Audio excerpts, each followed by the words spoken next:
स्वामींची वृत्ती पाहिली तर ती श्री नरसिंह सरस्वतींच्या वृत्तीपेक्षा पूर्वीच्या क्रमांकात वर्णिलेल्या कित्येक दत्त अवतारांशी अधिक जुळतेशी दिसते. चरित्रकार भागवत लिहितात, महाराजांची वृत्ती फारच विलक्षण प्रकारची असे. त्यांच्या वृत्तीस कित्येक लोक पिशाच वृत्ती म्हणत. प्रांतकाळ होण्याबरोबर नित्यनेमाने उठून संन्यास धर्मास योग्य असा प्रांत स्नानादी जप तप किंवा अनुष्ठान अथवा ध्यानधारणा वगैरे काही एक करण्याचा नेम नसून स्वच्छंदाने व दुसऱ्याच्या हाताने सर्व कारभार होत असे. महाराजांस स्नान दुसऱ्याने घालावे, परंतु स्नान व्हावे असे त्यांच्या मर्जीस आल्यास महाराजांस जेवण दुसऱ्यांनीच घालावे, परंतु जेवावे अशी महाराजांची लहर लागल्यास महाराजांच्या अंगावर पांघरून दुसऱ्यांनीच घालावे, पण ते अंगावर असावे असे त्यांस वाटल्यास महाराजांनी मनाला वाटेल त्या ठिकाणी जावे.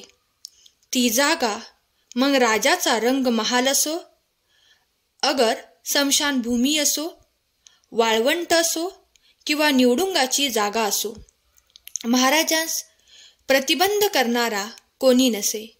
महाराज चारील त्यांच्या हातचे अन्न खात असत, परंतु महाराज अधर्मी होते अशी कल्पनाही कोणास करवत नसे. महाराज कधी कधी दिवसातून दोनदा स्नान करीत. केशरच्या व चंदनाच्या उट्या अंगाला लावून घेत आणि आरती करून घेत. कधी कधी 8 दिवस स्नानच करीत नसत. कोणास न कळत एखाद्या बागेत अगर स्मशानात जंगलात जाऊन राहत. महाराज चालू लागले म्हणजे त्यांच्याबरोबर कोणाच्यानेही चालवत नसे. ते बोलू लागले म्हणजे एकसारखे काहीतरी बोलत असत. हुक्का ओढू लागले म्हणजे एकसारखा हुक्काच ओढीत बसत. लहान मुलांजवळ खेळू लागले म्हणजे एकसारखा खेळत चालावा. एखादी वेळी स्वारी रागावली म्हणजे 7 दिवस त्यांचा रागच हालू नये. आनंदात स्वारी असली म्हणजे सर्वांजवळ मधुर वाणीने बोलावे. अशा प्रकारची महाराजांची दरघटकेस वृत्ती बदलणारी असल्याने त्यांच्याविषयी खरी परीक्षा खऱ्या पारख्या वाचून कोणालाच झाली नाही. नामाला कसलीही उपाधी नाही, काळ वेळ नाही, लहान थोर नाही. कृपा व्हावी, अपेक्षा पूर्ती व्हावी या संकल्पाने जरी नामाची सुरुवात झाली तरी हरकत नाही.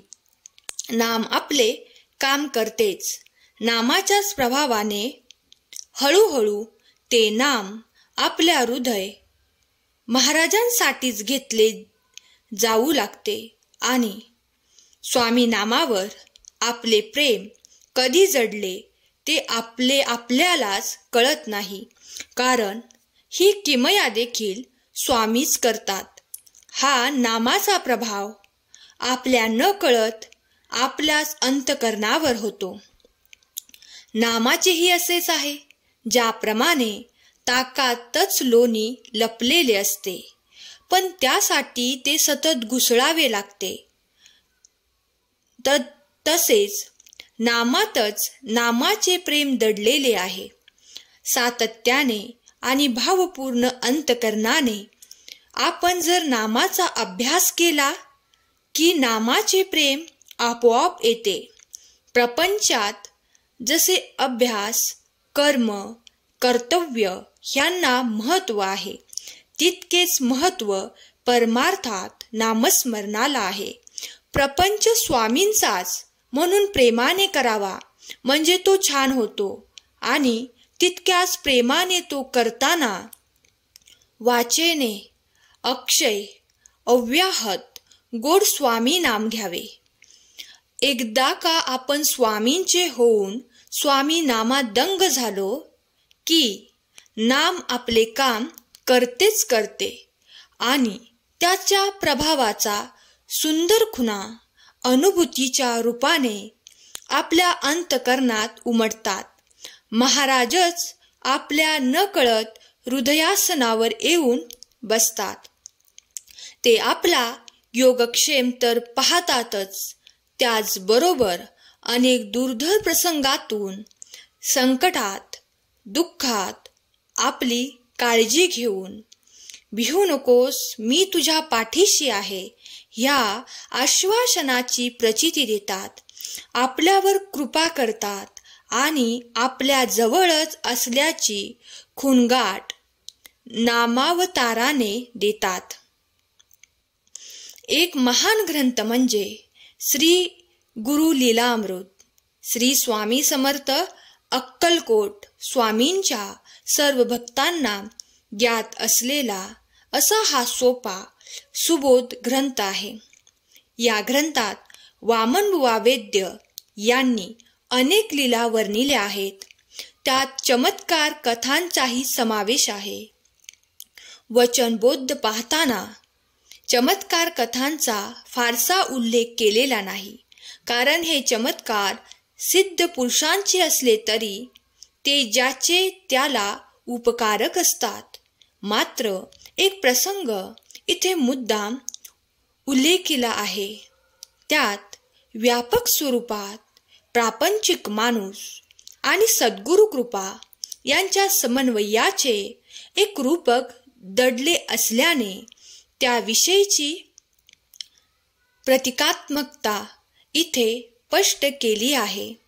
प्रसंग असा आहे की मुंबई ठाण्याकडील राहणारा एक लक्ष्मण नावाचा कोळी होता. तो खलाशी होता. त्याचा व्यापारही फार मोठ्या प्रमाणावर होता. समुद्रातून जहाज आगबोट याद्वारे तो व्यापार करीत असे. एकदा जहाजात पुष्कळ मालही भरलेला होता आणि त्याचबरोबर काही प्रवासीही होते. वाटेत मोठे वादळ सुटले आणि जहाज समुद्रात बुडू लागले.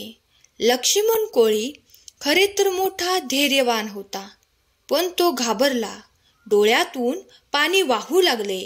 प्रसंग तर मोठा दुर्दैवी ओढवला होता. स्वामींच्या नामस्मरणाने जहाज तरले, लोकही वाचले. पुढे 8 दिवसांनी लक्ष्मण कोळी अक्कलकोटला आला. स्वामी समर्थांना साष्टांग दंडवत घातले.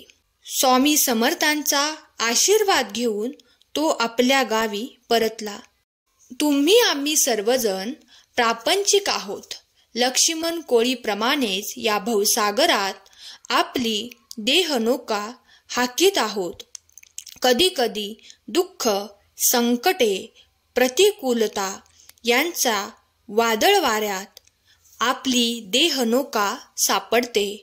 मन वैतागते, बुद्धी डळमळीत होते. अशा वेळी आपण काय करतो तर उपासनेचे जे दैवत असेल वा सद्गुरू असतील त्यांना आर्तपणाने हाक मारतो, साद घालतो. त्यावेळी भक्तांचा धावा ऐकून देव त्यांच्या सहाय्यासाठी धावून येतो. अशा वेळी प्रत्यक्ष देव धावून येतो म्हणजे काय तर कुणाच्या ना कुणाच्या रूपात येऊन तो आपल्याला संकटातून सोडवितो. संसारिकाला ही देवकृपा म्हणा वा सद्गुरु कृपा म्हणा सहाय्य करते. अशा वेळी आपण मनोमन देवाचे सद्गुरूंचे ऋण मान्य करतो. त्यांचे ऋण फेडण्यासाठी वा उतराई होण्यासाठी त्यांच्या दर्शनार्थ जातो. सेवा म्हणून तन मन धन अर्पण करतो. लक्ष्मण कोळ्याने वस्त्रालंकार फळे या स्वरूपात श्री स्वामी समर्थांच्या पायी अर्पण करून ऋण मान्य केले. व ते अंशतः का होईना फेडण्याचा प्रयत्न केला. यात धन, वस्त्रे, फळे यांचे महत्त्व नाही. अर्पण भाव महत्त्वाचा आहे. आपणही आपल्या परीने पूजा, नैवेद्य, प्रसाद या स्वरूपात देवाचे, सद्गुरूंचे ऋण मान्य करून उत्तराई होण्याचा प्रयत्न करतो. प्रपंच म्हटला की त्यात सुख दुःख आलेच. त्यातही सुखा जवा एवढे, दुःख पर्वता एवढे हा बहुतेकांचा अनुभव आहे. मग अशा दुःख प्रसंगी व संकट प्रसंगी आपण त्यांचे निवारण व्हावे म्हणून कुलदेवतेला व गुरुदेवतेला नवस बोलतो. पण नवस बोलला असेल तर आपण दुःख संकटांचा परिहार झाल्यावर तो लक्षात ठेवून अगदी कटाक्षाने फेडला पाहिजे. अन्यथा याची आठवण घडेल अशा प्रकारची प्रतिकूल परिस्थिती निर्माण होते. म्हणून बोललेला नवस हा फेडलाच पाहिजे असेही स्वामी समर्थांचे सांगणे आहे. देवदर्शन घडण्यासाठी सद्गुरूंची कृपा कार्यास येते, परंतु त्यासाठी आचार विचारांची शुद्धता अपेक्षित आहे. श्री स्वामींनी आपल्या एकूण प्रकट वास्तव्यातील 40 पैकी 21 वर्षे अक्कलकोट येथे घालवली. शके 1800 मध्ये श्री स्वामींनी जो उपदेश केला त्यात नामस्मरणाला सर्वाधिक महत्त्व दिले. अनन्य भावाने माझी सेवा कर, मी तुझा योगक्षेम चालवेन या उच्चार करून स्वामींनी नामस्मरणाची अखंड माळ, नामजप, भक्ती चालू ठेवावी हाच महाबोध सांगितला आहे. स्मरण सातत्यातच अस्तित्वाची प्रचिती असते. भिवू नकोस, मी तुझ्या पाठीशी आहे हे त्यांचे आश्वासनही नामजप करता क्षणी तुझ्या सम्मुख आहे हेच भक्ती तत्व सांगते. वडाच्या पारंब्या तुम्ही धरून बसा हे त्यांनी का बरे सांगितले असावे? तर या सांगण्यातील अर्थ असा आहे की वड हे अखंड तत्वाचे प्रतीक आहे. ते झाड वाढते, मोठे होते, विस्तारते, त्यास अनेक पारंब्या फुटतात, त्या पुन्हा जमिनीत रुजतात, त्याचा पुन्हा वृक्ष होतो. ही अखंड तत्वाची खूण श्री स्वामींनी सांगितली असावी. सद्गुरूकडून नामोपदेश मिळून संजीवन दिव्य अशा नामाचे बीज साधकाच्या अंतकरणात रुजते, ते वाढते, विस्तारते. ते नामोच्चाराच्या सातत्यानेच. हा संदेश शेवटपर्यंत ऐकल्याबद्दल धन्यवाद. श्री स्वामी समर्थ.